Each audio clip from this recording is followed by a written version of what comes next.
Hi everyone, I'm Dr. Leanne Embry. I'm a clinical psychologist and I work in an oncology program in San Antonio, Texas that cares for children, teens, and young adults with cancer. I'm making this video today for the Children's Brain Tumor Foundation. I'll be talking today about some possible long-term side effects that individuals may experience after being diagnosed with or treated for a brain tumor. We call these long-term side effects late effects because sometimes they don't show up until months or even years after treatment has ended. The first type of late effect that I want to discuss is cognitive dysfunction, which is related to the way that people think and learn.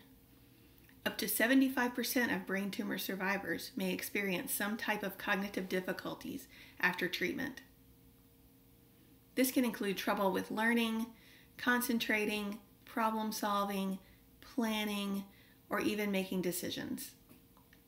It's important to remember that not everyone who is affected by a brain tumor will experience cognitive difficulties, and for those who do, the symptoms and severity will be different for each person, so try not to compare yourselves to others, even if they have a similar diagnosis. Cognitive problems may be mild and not very noticeable, or they may be more severe and make some aspects of your life more difficult. One of the areas that people often struggle with after treatment for a brain tumor are attention and concentration, especially if you were treated with radiation therapy. You may become easily distracted and find it difficult to stay focused for a long period of time. Difficulty focusing on what someone is saying to you when there are other noises and distractions in the background may also be a problem. Short-term memory problems are also common. This means you may have trouble remembering things that happened recently, or you may even have trouble learning new things. You may have trouble remembering to do certain things, such as taking medication or keeping an appointment. However, typically long-term memory is not affected, so you should not have trouble remembering things that happened to you several years ago and prior to your brain tumor diagnosis. Other problems that survivors may run into include planning and staying organized. This may make it hard to keep track of your assignments at school, or parents may find their child's backpack or desk very messy and completely disorganized. Some people may find it more difficult to read or write, and many struggle with math and understanding numbers more than they did prior to diagnosis. You may also feel like you aren't able to think as quickly as you used to, so it may take you longer to complete homework or other tasks. This may also make it more difficult to keep up with conversations, and your reaction time may be slower than other people. Sometimes these cognitive problems can also lead to difficulties in controlling your emotions. You may be more sensitive than you were before being diagnosed. You may find that you cry more easily or that you become angry more quickly, and your mood may change rapidly for no apparent reason. Many of these things are not your fault, but they can lead to significant problems in your life.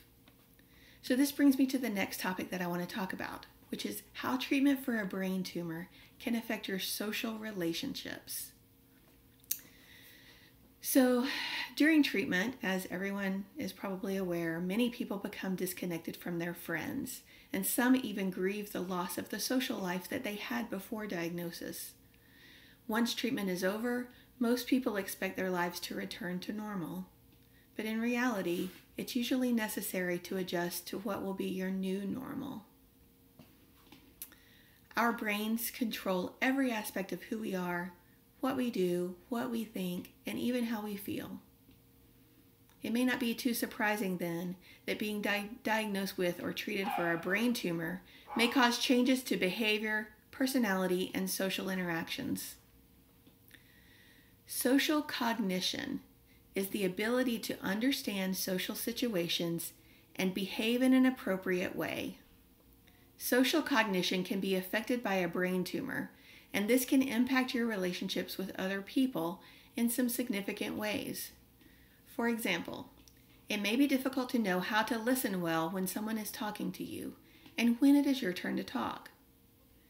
You may not know how to respond appropriately to conversation. It may be harder to understand humor or sarcasm, and you may misinterpret body language and not pick up on social cues. For example, if someone is trying to end a conversation, they may say certain words such as, "Well, it's been really nice seeing you again," or they may engage in certain behaviors such as slowly backing out of the room as you're talking. Someone with social cognition problems may not pick up on these cues, which can lead to an awkward interaction with the other person. Some survivors may also have a loss of inhibition. This means they may behave in socially unacceptable ways, and they may say or do things that are out of character for them. They may be irritable, argumentative, or aggressive. They may even do or say things that are vulgar or rude. Unfortunately, those affected are often unaware that they are behaving inappropriately, or might show little regard for the consequences. It may also be difficult for them to understand their own emotions or understand how the others around them are feeling. If your social cognition is impacted by a brain tumor, it can be extremely isolating, and it can affect your ability to do well at work or in school. The people around you may find it difficult to understand these changes in behavior, or may even think you're being unreasonable. So, what are some strategies for coping with these social and personality changes? And how can you help a loved one in this situation? It's important to be aware that some people are aware of their changes in their personality and behavior, but some people are not, or they may be only partially aware. Some may know they are acting inappropriately, but can't figure out how to stop it. If you have a loved one who is a brain tumor survivor and they are behaving inappropriately, try not to show embarrassment or disgust. Instead, calmly point out that their behavior is not appropriate and give them consistent guidance on how to behave.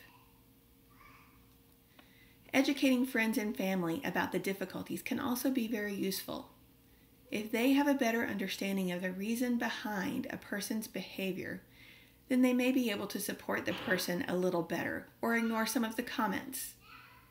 Try to avoid comparing the person now with the person they were before, which can be very upsetting for both of you. Try to recognize the change as part of the brain tumor and not part of the person you love. This can be very difficult, especially if the person is irritable or angry and it seems as though they're taking everything out on you. Finally, talk with a social worker or psychologist at your treatment facility. They may be able to help connect you with other supportive resources or find a therapist to help work on social skills and anger management. I didn't really talk about this before, but they can also help you learn to cope with the cognitive problems related to treatment.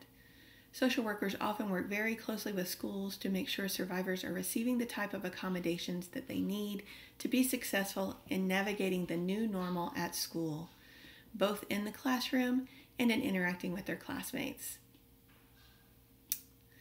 I hope this has been helpful. I would like to end by saying thank you to the Children's Brain Tumor Foundation for reaching out and giving me an opportunity to participate in this wonderful event.